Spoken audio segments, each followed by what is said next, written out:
ইসকনের যাবতীয় কার্যক্রম বাংলাদেশে দ্রুত নিষিদ্ধ করা হোক। একটা ভয়ঙ্কর ইস্যু বর্তমানে দাঁড়িয়ে গেছে, সেটা ইসকন। হিন্দুত্ববাদীদের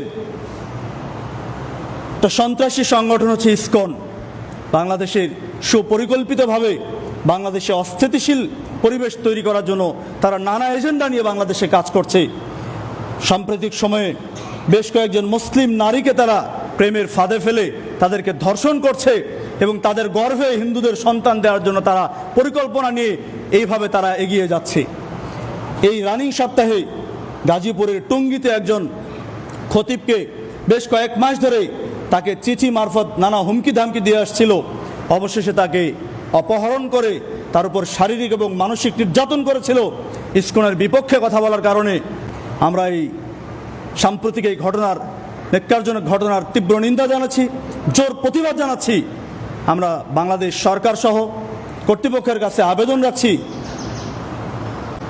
হিন্দুত্ববাদীদের এই সন্ত্রাসী সংগঠন ইসকনের যাবতীয় কার্যক্রম বাংলাদেশে দ্রুত নিষিদ্ধ করা হোক। স্বাধীন সার্বভৌম বাংলার এই স্বাধীনতার হুমকি স্বরূপ এই সংগঠনকে দ্রুত নিষিদ্ধ করে তাদের বিষয়ে, তাদের বিরুদ্ধে আইনানুগ ব্যবস্থা গ্রহণ করা হোক।